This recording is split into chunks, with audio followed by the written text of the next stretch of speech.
Filmul Annabelle. Ați auzit vreodată de el? Ce nu știe foarte multă lume este că acest film este inspirat după un caz real și păpușa Annabelle în 2025 încă este ținută într-o cutie și nimeni nu are voie să se atingă de ea.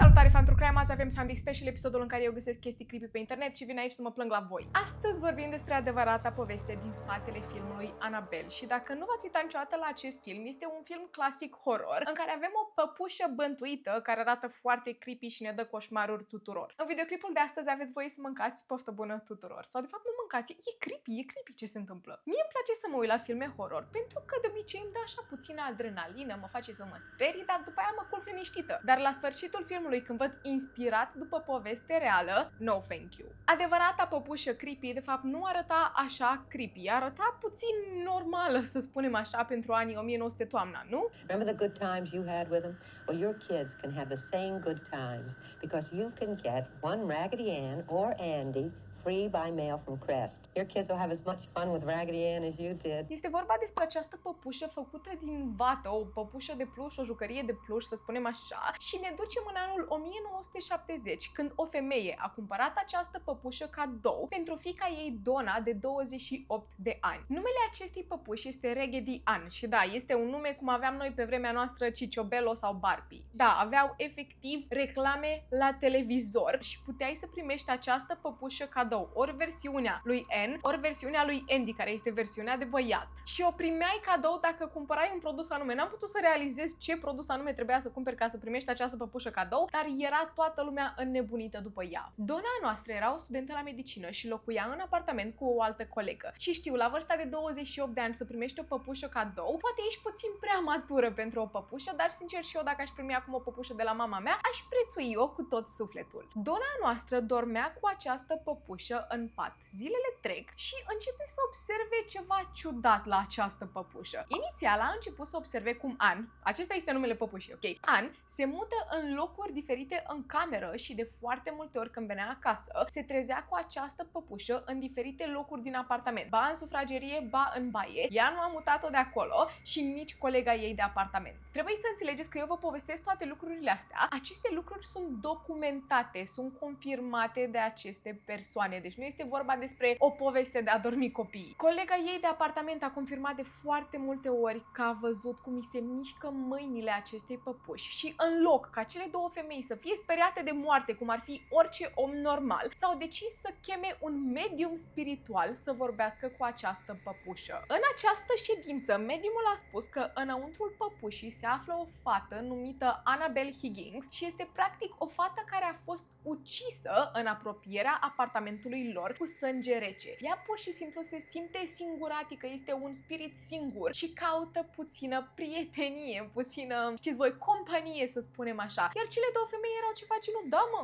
da, cum să nu? E o fetiță mică care a fost ucisă cu sânge rece în această păpușică primită de la mama mea. Normal că o să avem grijă de ea, o lăsăm să stea cu noi. Girl, no, nu știu cum să vă zic, dar no, thank you, dăm foc la casă, ne mutăm. Încetul cu încetul, Annabella noastră nu mai era atât de drăguță. Până acum, cele două femei îi cumpărau rochițe să o schimbe, îi cumpărau brățărici, stăteau cu ea zi și noapte, dar Annabella noastră a început să se comporte puțin mai ciudat. Din această păpușică foarte drăguță care stătea la locul ei, eventual se mai mișca 1 centimetru sau 2, a început să provoace bubuituri în noapte, a început să șușotească prin casă. Iar chestia care le-a făcut pe cele două femei să realizeze că această păpușă nu este posedată de o fetiță era atunci când s-au întors într-o zi de la spital și au găsit-o pe Annabelle în mijlocul holului în picioare. Trebuie să vă reamintesc că vorbim despre o păpușă de pluș. Este pluș care nu poate să stea în picioare, luând-o logic după forțele fizicii, ok? Și aceste două femei au intrat în casă. Annabelle stătea în picioare în mijlocul holului, după care a căzut pe jos, iar Donna și colega ei au ridicat-o în picioare, încercând să o facă să stea dreaptă și nu mai reușeau pentru că era vorba de un pluș. Colega Donei avea un iubit, ok? Și acest iubit a fost de părere că trebuie să dea foc la această păpușă. Bine gândit, domnule, doar că să nu ai această conversație în care le spui fetelor că trebuie să ardă păpușa de față cu păpușa. Așa că în acea seară, iubitul colegei Donei a dormit acolo la apartament și când s-a trezit dimineața, avea 7 zgârieturi mari pe corp. Un alt lucru care le-a terorizat pe fete era că au început să găsească diferite mesaje scrise pe ziare. Cea mai mare problemă era că aceste două fete nu aveau niciodată ziare în casă. Nu le aduceau de nicăieri, pur și simplu ziare apăreau în casă, luate de cine știe unde și mesaje erau scrise pe ele. Mesaje de genul: ieșiți afară din casă, asta este casa mea. Da, ieșiți afară din casă, fetelor. S-au decis că este timpul să scape de această păpușă în momentul în care au găsit picături de sânge pe ea. A cui erau aceste picături de sânge? Este o foarte bună întrebare, nu avem răspunsul, dar fetele s-au dus la Biserica Catolică din oraș. Cu toții știm că Biserica Catolică este singura biserică care autorizează tot felul de exorcizări și s-au dus acolo să ceară ajutor. Oamenii de la biserică, preoții, le-au recomandat acest cuplu format din Ed și Lorraine Warren. Da, Ed și Lorraine Warren, aceleași personaje din The Conjuring, aceleași personaje faimoase de pe întreaga planetă, un cuplu specialist în demonizare. Ați înțeles ideea? Oamenii mei au fondat în 1952 sediul central al cercetării paranormale din New England. Da, chestia asta este o chestie adevărată, este un website întreg care a fost făcut pe acest research și timp de 40 de ani ei erau, să zicem, The Ghostbusters din UK și au investigat peste 10.000 de cazuri paranormale, 10.000 de cazuri documentate în viața reală, nu în film. Iar în anul 1971 au avut să aibă cel mai mare caz de fenomen paranormal, adică Annabelle. God does not allow the spirit of a child to go into a doll. This was a demon who was posing as that little child to create sympathy to these two young women. Ei au dat foarte multe interviuri legate de acest caz paranormal și au spus că Dumnezeu nu ar lăsa un copil să intre într-o păpușă. Ăla este 100% un demon deghizat într-un copil ca să câștige încrederea celor două femei bune la suflet. Dar aveau noroc, nu vă panicați, pentru că Ed era singurul calificat din Biserica Catolică să performeze un ritual de exorcizare. Faptul că oamenii mei au stat să exorcizeze o păpușă, efectiv o păpușă care levitează, zboară, aruncă cu lucruri, omoară oameni aparent, tot apartamentul a fost curățat de spiritele rele și Ed împreună cu Lorraine au fost de acord să o ia pe Annabelle acasă la ei. În drum spre casa lor au avut de condus undeva la o oră jumătate și în această oră jumătate li s-a oprit mașina fără niciun motiv de mai multe ori. Efectiv, li se oprea mașina în loc și nu mai pornea. Vreți să știți din cauza cui era normal din vina lui Annabelle. Annabelle voia să stea cu cele două femei. De ce o luați pe această femeie, acest spirit, acest demon? De ce o luați de la cele două femei, care cele două femei l-au primit cu brațele deschise, dacă mă întrebați pe mine? Acum să vă explic puțin despre casa acestui mare cuplu faimos. Oamenii mei, v-am zis, peste 10.000 de cazuri paranormale și de fiecare dată când se duceau să salveze oamenii, să purifice casele, să îi scape de demoni și tot felul, de foarte multe ori lucruri paranormale erau implicate în aceste cazuri. Și ce făceau cu acele lucruri? La fel ca Annabelle, le luau acasă la ei, le duceau în această cameră, efectiv aveau o cameră separată unde puneau toate aceste lucruri și o dată pe săptămână venea un preot să sfințească această cameră. Foarte multe lucruri erau ținute în cutii separate, în cutii care au fost îmbăite în apă sfințită, în tot ce vreți voi și s-au făcut 10.000 de cruci peste ele și nimeni nu are voie să atingă de ele. Dacă vine cineva în această cameră, care, by the way, s-a transformat într-un muzeu și oamenii de din afară puteau să vină înăuntru și să vadă toate aceste lucruri cu o singură condiție, să nu atingă absolut nimic. Și m-am uitat la un mini documentar, să spunem așa, cu Lorraine, care a adus acest reporter în casa lor și i-a spus reporterului: vezi că nu ai voie să atingi nimic, dar dacă atingi ceva, anunță-mă.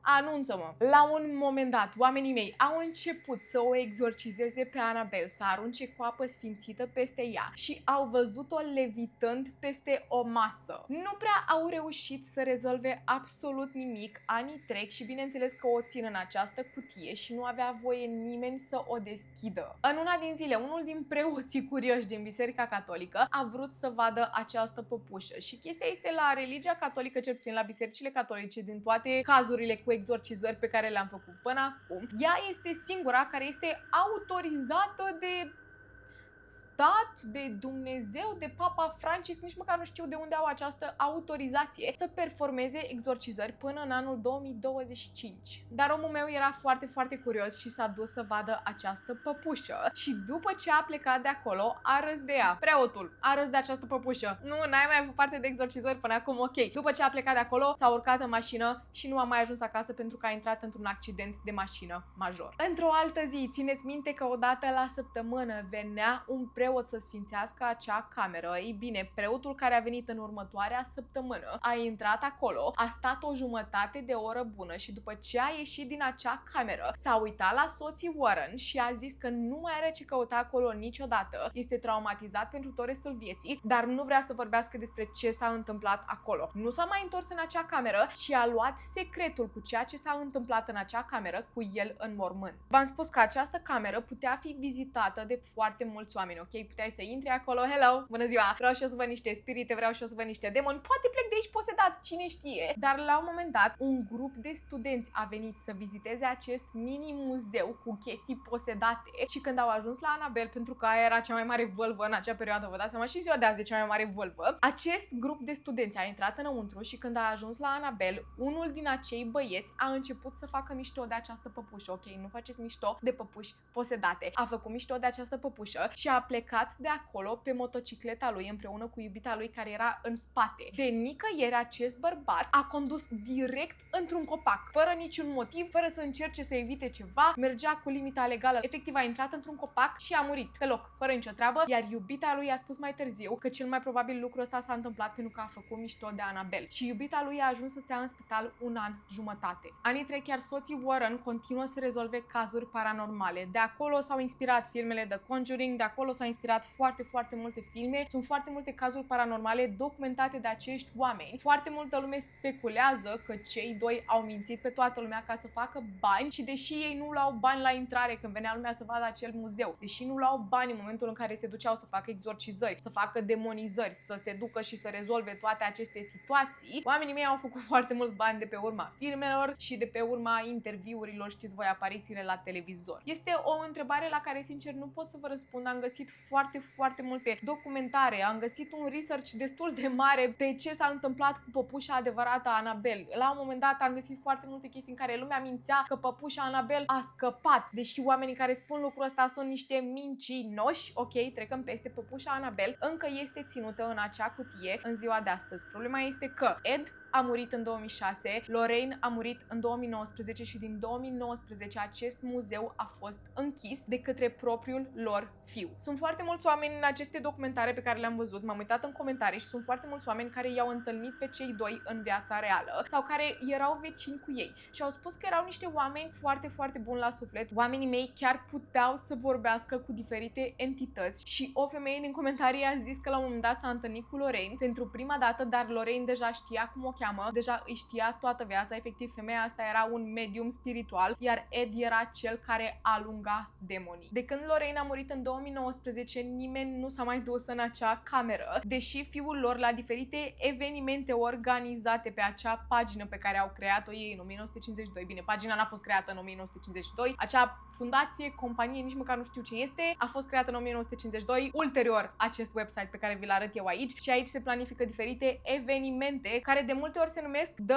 Warrenology, whatever, și această păpușă Annabelle este adusă în față în această cutie. Sunt tare curioasă dacă ați auzit alte detalii legate de povestea reală din spatele acestui film și faza este că foarte multă lume spune că păpușa din film este mult mai exagerată și arată mult mai creepy decât cea din viața reală, dar dacă mă întrebați pe mine, cea din viața reală arată de 1000 de ori mai creepy, pentru că arată, nu știu, a păpușă inocentă ca orice altă păpușă, arată această păpușă de prin anii 1970, știți voi, de pluș, așa, fără o formă a feței care să arate a copil real, știți cum arată Annabelle, care este de porțelan. Întrebarea mea pentru voi este, care păpușă e mai creepy? Cea din 1970, care încă este ținută într-o cutie cu lacăt pe ea, sau cea din film? Acesta a fost Sunday Special-ul de luna aceasta. Știu că foarte mulți dintre voi mi-ați spus că nu sunt bună la povesti lucruri de genul, mai bine rămân la cazuri true crime. În apărarea mea, aparent, acesta este un caz real, ok, dar aici fac cazuri extra, bine, cazuri extra cu chestii creepy pe care mi le cereți voi. Sunt foarte cerute, în primul rând, și în al doilea rând, le fac extra. Episoadele de miercuri și de sâmbătă rămân acolo cu cazurile true crime, nu vă panicați. Dacă nu vreți să vă uitați la Sunday Special, nu este nicio problemă. Puteți da skip acestui episod pe care îl fac în timpul meu liber. Eu am fost Ceci, aceasta a fost povestea adevărată din spatele filmului Annabelle, iar până trauma viitoare, stay safe!